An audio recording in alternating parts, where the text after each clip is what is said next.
So today I just got done watching The Witcher on Netflix, and I immediately, very passionately, for a couple of different reasons, wanted to do a review in video form. The first reason is because the show is actually good, and I did like it. Also, it connects directly back to what is quite possibly my favorite game of all time, which is The Witcher 3 Wild Hunt, and that certainly helped me enjoy it, absolutely. The next reason is because it miraculously avoided becoming complete woke trash propaganda, for the most part at least, despite also being a Netflix original. Netflix has really been scrunching their cheeks and squeezing them out lately. Daybreak, for example, easily one of the most disgusting pieces of bad video entertainment I have ever come across in my entire life. The Island, just awful, like really, really awful, truly terrible, and littered with buzzwords that serve no other purpose than to take subliminal or even outright jabs at a huge chunk of their audience. But somehow, some way, The Witcher managed to not be a steaming pile of social justice garbage, and instead adequately adapts what is truly a beautifully executed video game and literature series into a now seemingly ongoing TV show. I say this because I would absolutely expect another season or further exploration of the world in some format, but nothing is guaranteed. We have season 1, so that's really all there is to discuss at the moment. The last reason I felt strongly that I wanted to review the show is because of the critical versus fan reception. Right now, the show is sitting at a rotten score of 57% on Rotten Tomatoes, with a top critics score of 33% and a fan score, inversely, of 88%. This isn't unique, far from it, actually. The divide between critical reception and audience reception has been widening for what feels like years at this point. But in this particular case, I have a much better position to critique the reason as to why that gap is so severe. For those reasons, let's begin. My official review of The Witcher Season 1. For starters, the show is going to be a lot better if you actually know what a Witcher is. This is one area where the series may in fact struggle, quite a lot to be fair. If you are coming in blind with no knowledge of what a Witcher is, what the world of the Witchers looks like, why it is all true, and who the characters are, it's going to be a very different experience. One of the biggest strengths that the show has is the existing lore. There are multiple Witcher video games, which are excellently crafted, by the way, not to mention written novels as well. Comparing the books and the video games, there are certain discrepancies between the two, but truthfully, I'm no expert on the written aspect of this universe. The bulk of my experience comes from the gaming side, but even still, either one or the other will give you a very good foundation to watch and understand this TV show right from the start. A Witcher is effectively a monster hunter. Witchers were once normal children who at a very young age are subjected to a process by which they become enhanced, mutated killers tasked with hunting down evil creatures throughout the world. They get paid for it and are generally feared or hated because of the social stigma that surrounds them. I won't go too far down the rabbit hole and explain all the details behind how the rift between worlds opened and let the monsters in the first place, but the most important baseline to have is that Geralt is a Witcher and the show is about Geralt. The next major factor is nonlinear storytelling. This is one I immediately saw causing confusion on social media regarding the show. As a general opinion, nonlinear storytelling is a trashy crutch that bad writers and directors use to try and make people think that their story is interesting. Thankfully, it's actually used well in The Witcher TV show. I'll avoid spoilers and just say that from the very start, be prepared to jump through time with no explanation. Eventually, it will all come together, rather brilliantly I might add, like a puzzle, but for a while it will seem disjointed and confusing. Don't let the confusion sully your impression of the entire show, because it could have certainly been explained a bit better or a bit quicker, but it's actually a wonderfully executed decision and deserves to be praised, at least partially. There are effectively three main characters that we follow at length as individuals. These three characters operate on their own timeline, so switching between scenes might be switching decades forward or backwards. And when watching this show, the best approach is to view each individual person as having their own story on their own timeline. They are really only in the same timeline as the other characters if they are literally with those other characters directly. This is one of the reasons newcomers might struggle with the series, at least at first they will. Witches use magic, obviously, I know that's a given, and can be deceptively old while appearing to be young. Witchers, as a result of the mutations, are in a similar situation. So bouncing between scenes in which characters look the same age could have been like 20 years or more, and over the course of the season, the show will paint a picture of exactly how the timeline looks and how it all meshes together, but I thought it was worth evaluating the use of non-linear story pathways because finally, after I don't even know how many hacky TV shows and movies, someone actually got it right. Why is it being rated so low then? Why is the critic score that low? Well, it's pretty simple. The show isn't woke enough. Pre-release, there were a lot of people who expected it to be typical woke Netflix garbage, and you know what? Some people might still think that way, which is fine. If that's the impression you get, I can't really tell you not to, if that's really what you think of the show, but to me personally, someone who vocally and frequently disagrees with social pandering in television and gaming, it's really not that bad. The reason why it isn't is actually rather simple as well. The largest demographic of existing Witcher fans, by far, are gamers. The vast majority of people who know about the Witcher series and would be likely to get excited over this adaptation probably either played or at least know of the Witcher video games, and this pre-existing foundation gives the show an element of armor.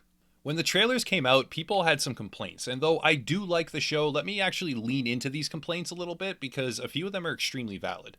The primary bad guy faction, their armor and helmets, are absolutely awful. Apparently the whole point was to design them like penises and shriveled scrotums to rail against the patriarchy. I'm not kidding, that's actually part of why the design is that way from what was leaked pre-release. And certain female team members and leads or whatever shouted down anyone who disputed it because they wanted to put that kind of stuff in the show. The casting is also kind of botched. Yes, I like the show, but also yes, I can acknowledge they really messed up the casting. This is Triss Merigold, and this is Triss Merigold in the show. Yeah, they botched some of these roles super bad. I'm not saying the actress they chose isn't pretty, that's subjective anyways, I couldn't really say that, but lore-wise, Triss is a fiery redhead, that's just what she is, with a very distinct profile. That's not the end of the cast problems either. The choice for Yennefer was slightly better, but it still didn't sit right. As someone who has lengthy and extensive pre-existing knowledge of Witcher characters, it felt kind of weird. And then outwards to secondary characters as well, there were more than a few WTF moments. That being said, Henry Cavill, the actor behind Geralt himself, does a great job. He really does. So with all that said, how can I still say it's not woke? Answer, because compared to what they obviously wanted it to be and what other Netflix shows already are, it's a damned unicorn.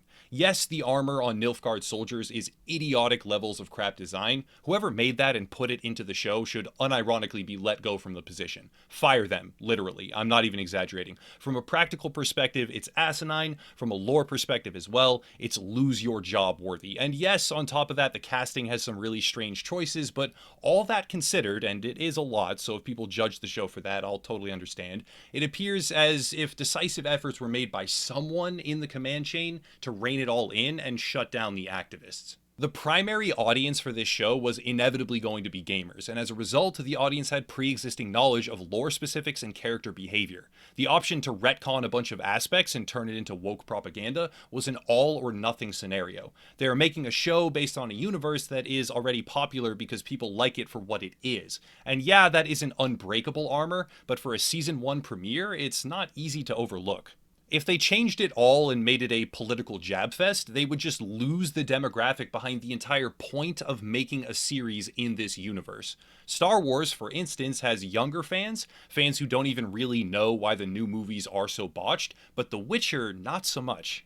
Basically, someone somewhere at Netflix actually has a brain and was like, wait, if we let them go too far with the woke messaging, it will all just fall apart. Not the it might fall apart that somehow convinces other socially pandering writers to wreck shows. It will faceplant, to the point where money has clearly spoken and mostly overruled the activism. And in this particular case, I'm thrilled about it. Now that the criticisms are out of the way, let's move forward. Humor is obviously subjective, just like so many other things, but I definitely found myself having a laugh here and there. Geralt has lines that are clearly callouts to the video game versions. That was very much appreciated, I can't overstate that enough. And he also has certain characteristics that were not lost in translation. I don't know if that's the best way to describe it, but certain things that I figured would be different in the show, but they still managed to convey an adequate portrayal of it. I guess that makes sense. And they all tie back into acting capabilities. I didn't expect Henry Cavill to be that good of a fit, but he really is. For CGI and effects, that's pretty standard at this point for most high-budget shows or movies, but for the most part, The Witcher doesn't disappoint. I didn't really like some of the individual creature designs, to be honest, and there was also a sort of sad lack of emphasis on how many creatures occupy the world, but hey, it's Season 1, and they still managed to insert the clear monster for bounty system that is present throughout the entire Witcher universe, instead of just touching on it and then trying to tell some sort of disconnected action romance type story instead. The faction conflict is, in my opinion, done quite well from the perspective of someone who already knows what those factions even are, as well as why a lot of them are in conflict to begin with. But if I try to table that knowledge for the moment and remember that some viewers will be coming in blind, it might take some patience. The bulk of negative reviews I have seen say things like, I haven't played the games, or because life's too short for Netflix drama running times, I skipped ahead to the 5th episode. Like, really? You skipped to episode 5 out of 8, and now you think you can accurately review the show? Like, is this the standard nowadays? Jesus Christ. What it really comes down to is individual viewer experience with the franchise. My strong suspicion is that gamers who have played the Witcher series themselves will likely enjoy the show quite a bit more. As someone who played Wild Hunt multiple times to get different endings, I greatly enjoy a number of the episodes, lines, and scenes. However, I also hated their choices for Triss Merigold because of that, so a bit of a double-edged sword there. For others, however, looking to just jump into another fantasy Game of Thrones-esque world, yeah, it might not be that good. For that reason, I believe the user and critic scores will continue to be wildly different. Film critics are coming in with their Hollywood expectations. They don't know about The Witcher, they want some more woke Netflix trash. But most viewers are coming in actually knowing about Nilfgaard, or Skellige, or The Witcher's Guild, etc., etc. They actually know about this universe. It starts slow but winds up over time. If you are someone who played the games or read the books, definitely, absolutely check it out. If you are someone who knows nothing about the entire universe, hell, maybe play Wild Hunt first. It's the third of the 3 games, the newest one as well, and in my opinion, it's the easiest to digest and the most fun. Once that's done, you'll probably enjoy the show a lot more. But even on its own, The Witcher was surprisingly good and did adequate service to the universe it takes place in. It's great for fans, but it's hated by critics. But then having an audience in mind and making a show which that particular audience will enjoy, and caring less about others who weren't the target to begin with, that's not necessarily a bad thing in my eyes. That's it for today. If you want to support, there are links down below, merch, Patreon, Twitter, and other stuff as well, but I'll cut it there and stop rambling. As always, thank you all for watching, and have a nice night.